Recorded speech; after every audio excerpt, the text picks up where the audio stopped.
What are you doing in my office? David Cross's cold voice cut through the silence of his luxury company building at 9 p.m. The 28-year-old cleaning woman looked up from the computer screen she was studying, her small reading glasses catching the light from the desk lamp. Maya Johnson stayed calm, closing the laptop slowly. Around her, the cleaning cart and supplies showed she had finished her work for the night. But there she was, reading what looked like business reports on his personal computer. "Mr. Cross," she said in a steady voice that made something twist in the millionaire's stomach, "I finished cleaning your office. I was just looking at some business articles online before I left." David walked closer, his expensive Italian shoes clicking on the marble floor. At 45, he had built a tech company worth $50 million by being tough on people who didn't know their place. And a cleaning lady using his personal computer definitely didn't know hers. "Business articles?"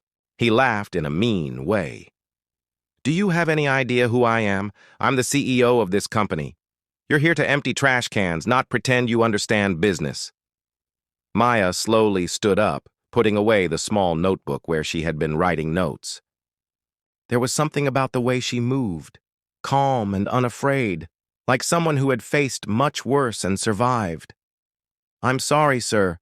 I know I shouldn't have used your computer. The cleaning is all done, just like always." Her answer only made David angrier. For 8 months, Maya had been invisible to him. Just another employee who showed up, cleaned, and left. But finding her there, reading business reports like she had the right to learn about his world, made his blood boil. "Listen carefully," he said, stepping closer to try to scare her. "People like you need to stay in their place. Don't try to be something you're not. It's sad." That's when something changed in Maya's eyes. For a moment, David saw a look that made him step back. It wasn't anger. It was something more dangerous. It was the quiet confidence of someone who knew secrets too powerful to share. "People like me," she repeated slowly. "Interesting way to think, Mr. Cross." During those 8 months cleaning the building, Maya had seen more than David could imagine. She had overheard phone calls about fake contracts. She had seen emails about bribing government officials. She had watched meetings where illegal deals were made.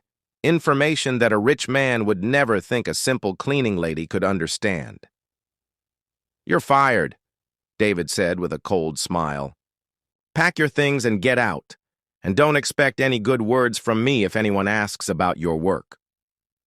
Maya picked up her things with the same dignity she had shown all night. When she reached the door, she stopped and turned back to David with a smile that disturbed him. "Mr. Cross," she said in a voice that echoed in the big office, "have you ever heard that you shouldn't look down on people who are always watching?" The question hung in the air like a promise as Maya walked out, carrying not just her cleaning supplies, but 8 months of careful observations about a man who had just made the biggest mistake of his life. But Maya wasn't just a cleaning lady being treated badly.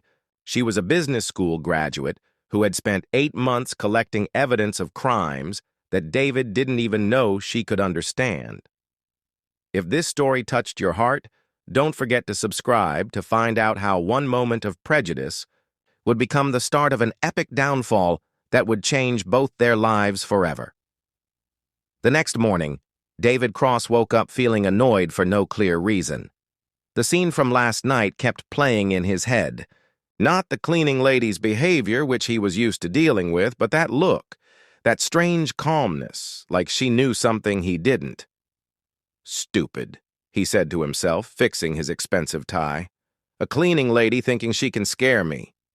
But his mood got worse when his assistant, Linda, came into his office looking worried. "Mr. Cross," the cleaning company called. "They want to know why Maya Johnson was fired. She was their best worker ever." "Reason?" David laughed. "She didn't know. Her place. I found her using my computer like she owned it. Not acceptable." Linda looked confused. "Sir, what was she looking at on your computer?" I don't care if it was shopping or games. David hit his desk hard. Cleaning people don't use their boss's computers, ever. What David didn't know was that while he was getting angry in his fancy office, Maya was at the public library. She wasn't crying or feeling sorry for herself like he thought. She was doing something much more dangerous, organizing 8 months of information she had carefully collected. During her time working in the building, Maya had developed a system that nobody noticed. She always came 30 minutes early, not because she loved work, but because David had a habit of leaving important papers around after late meetings with business partners. She had seen contracts for buying land using inside information from city officials. She had found agreements to pay bribes disguised as consulting fees. She had photographed text messages about fixing prices with other company owners. Maya didn't just see this information. She took pictures of it with an old phone that nobody would think had a good enough camera. Her business degree from State University, where she graduated with top honors while working 2 jobs, had given her the knowledge to understand complex financial crimes and the discipline to plan for the long term. Her diploma was hidden in a drawer at the small apartment she shared with her grandmother and younger brother.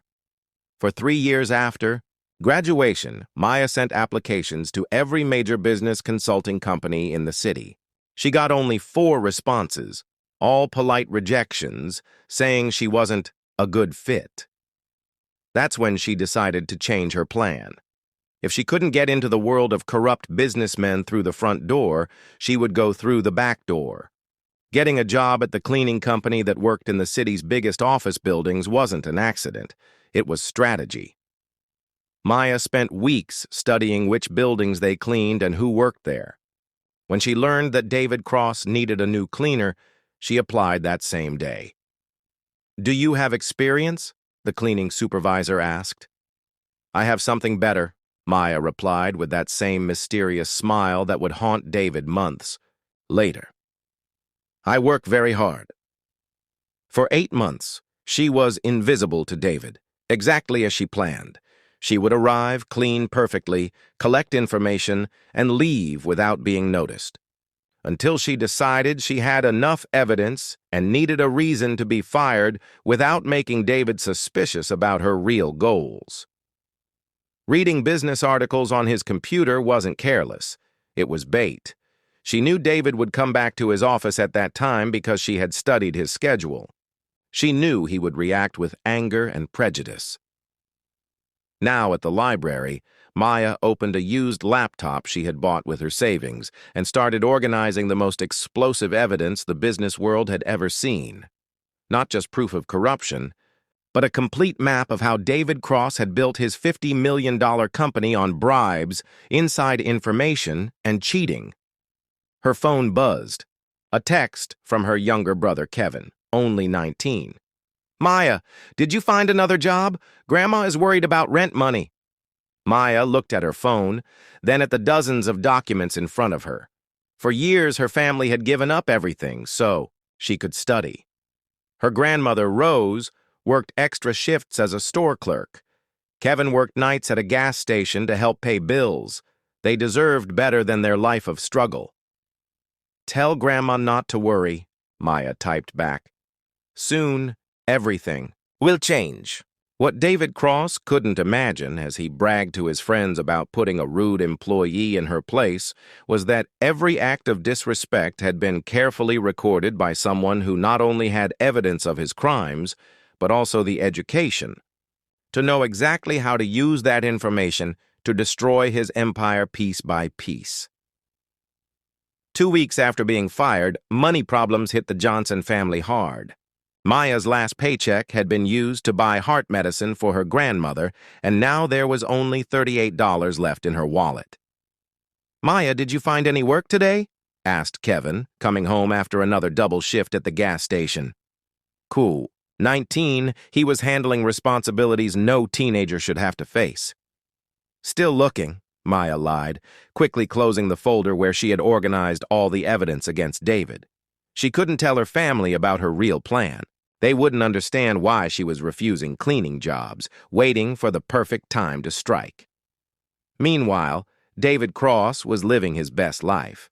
At the exclusive business club where he met with other rich men every Friday, he told the story of the rude cleaning lady like it was a funny joke. "You won't believe this," he laughed, holding his $200 glass of wine. "I caught this woman reading business reports on my computer like she could understand them." "Business reports?" laughed his friend. "As if a cleaning lady could understand real business." Tommy Martinez, a young newspaper reporter who worked part-time as a server at the club to pay for college, heard everything. Tommy knew the world of corrupt businessmen well. He had grown up in the same poor neighborhood as Maya, gotten a scholarship through hard work, and now wrote stories exposing money crimes among rich people. The next morning, he found Maya at the public library. "Excuse me," he said carefully, walking up to the table where she was working. "My name is Tommy Martinez. I'm a reporter. I heard you used to work for David Cross." Maya looked up, studying the young man in front of her. Something about his manner suggested he wasn't just another curious person. "I did." "Why?"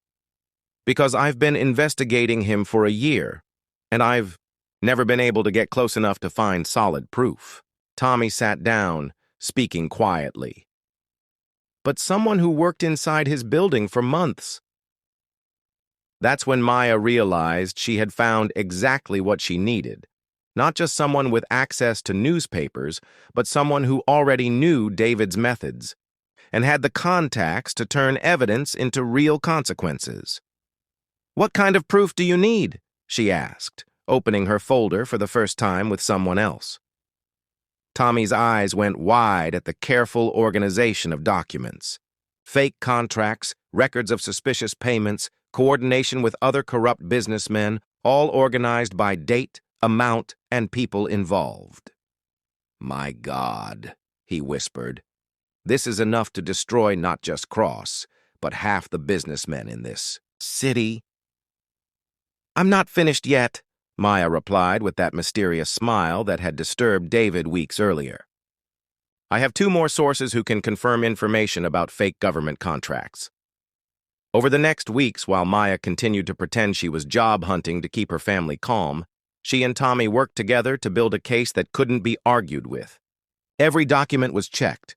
Every transaction was traced. Every person in the scheme was identified. David, completely unaware of what was coming, made his biggest mistake yet.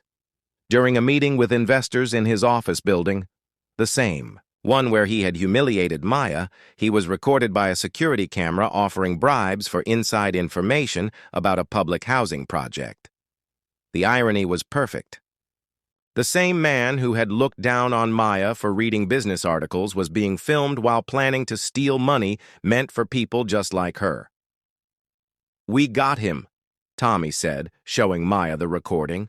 "With this, plus all the documents you collected, we have enough material for a series of reports that will shake this entire city." Maya stared at the screen, watching David gesture arrogantly as he explained how to cheat on government contracts. For a moment, she felt real satisfaction imagining his face when he discovered he had been defeated by the stupid cleaning lady he had despised. "When do we publish?" she asked. "Next Wednesday. Front page of the newspaper, main website, social media posts, all at the same time." Tommy smiled. "It will be impossible to hide or downplay." That night, Maya came home to find her grandmother waiting in the living room with that look only grandmothers have when they know something important is happening. "Child, you've been different lately. Calmer, more determined. What are you planning?"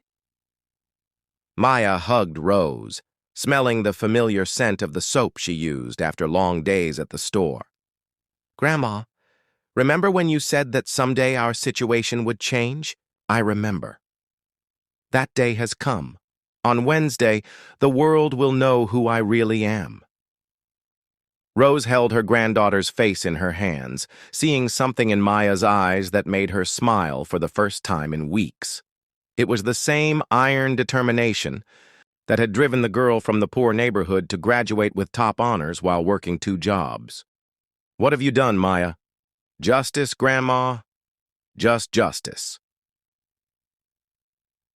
While David Cross slept peacefully in his luxury apartment, completely sure he had solved the problem of the rude cleaning lady, Maya Johnson was putting the final touches on revenge that would change not only their lives, but the entire power structure that men like him used to crush people like her.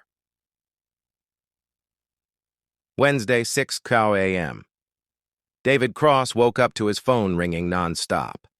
First, it was his assistant, then his lawyer, followed by 3 different reporters, all talking at once about explosive news and front-page stories.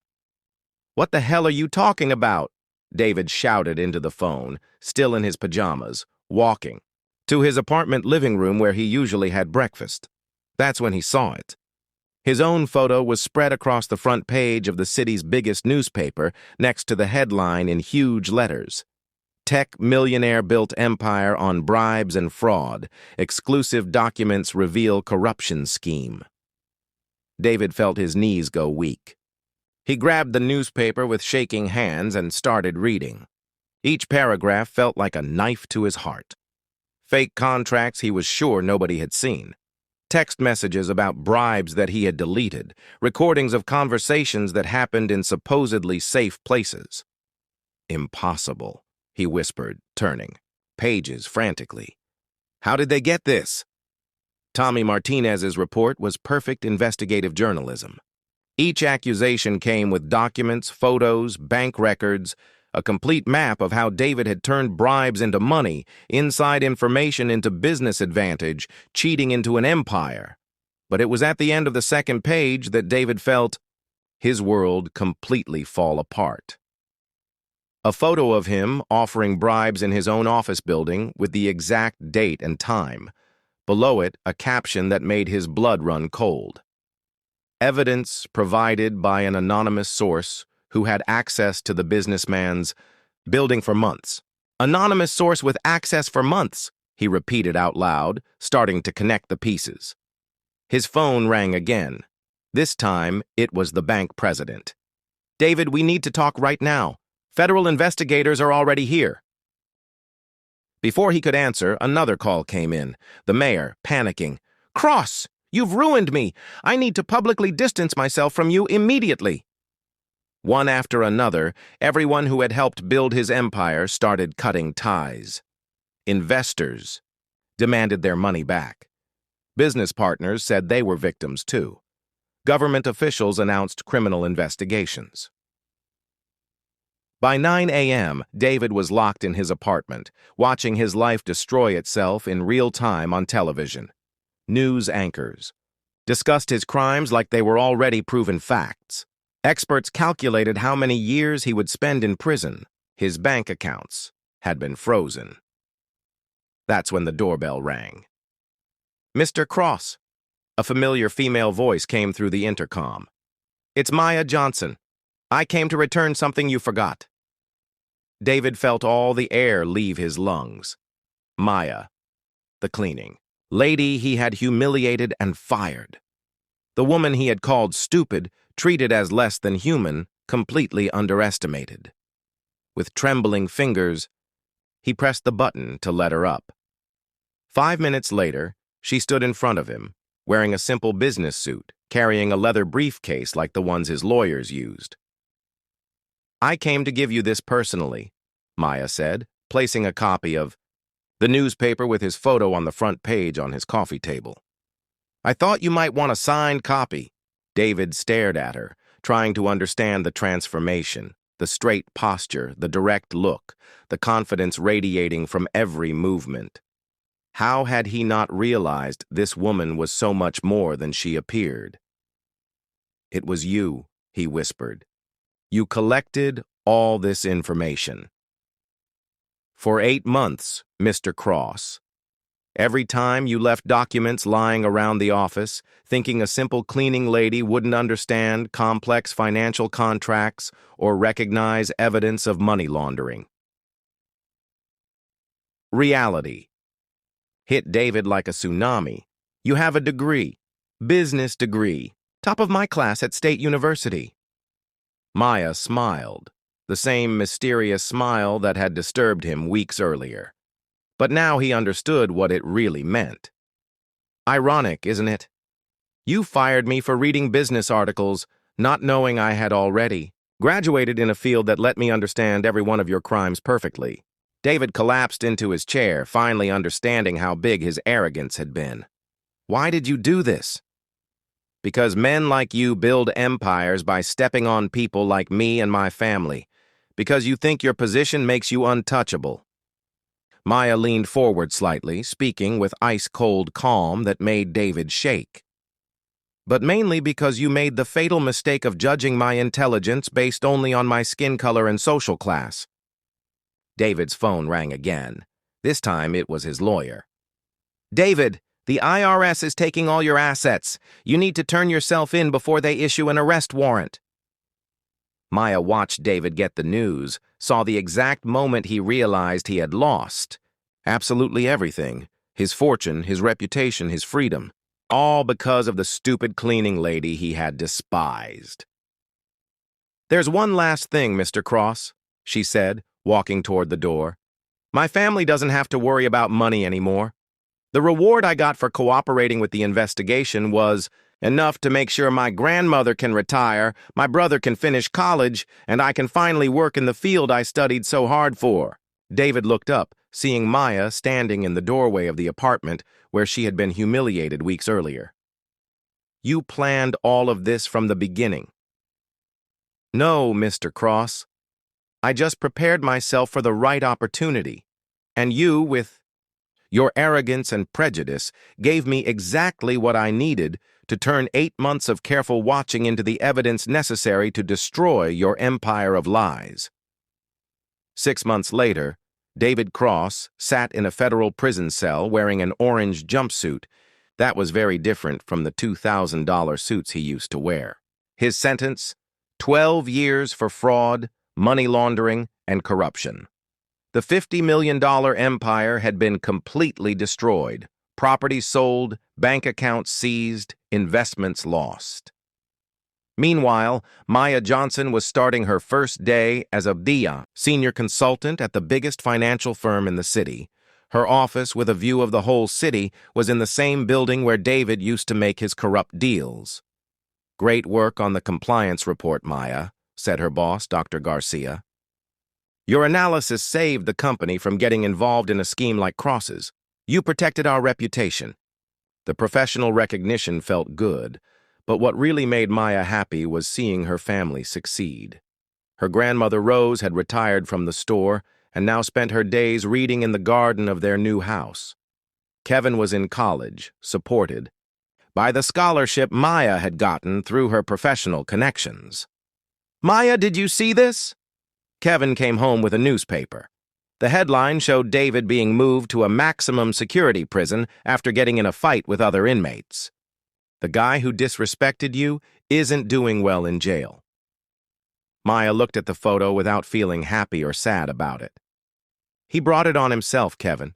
I just documented what he was already doing. During a speech at her old university, Maya told her story to 300 business students. When that man told me that people like me had a place in society, he was right, she said, making the audience laugh. Our place is wherever our skills and determination take us, not where prejudice tries to keep us. A student raised her hand. How did you stay calm during those 8 months collecting evidence? Because I learned that anger without a plan is just noise, but anger with strategy becomes justice. Richard, watching Maya's interview on the prison TV, finally understood how big his arrogance had been. The woman he had called stupid was now a consultant for major companies, a respected speaker, and a leader in fighting corporate corruption. Every person we underestimate has potential we can't see, Maya said in her final interview. David, Cross thought my social status defined my intelligence. That arrogance cost him his freedom and fortune. The lesson went far beyond one story. Companies started changing how they hired people. Universities created programs for inclusion. Young people in poor neighborhoods saw Maya's story as proof that where you come from doesn't determine where you'll go. Maya had learned that real revenge isn't hurting those who hurt you. It's achieving success your enemies could never imagine. If this story of transformation and justice inspired you, subscribe to our channel for more stories that prove intelligence and determination. Always win over arrogance and prejudice, no matter how impossible victory seems at first.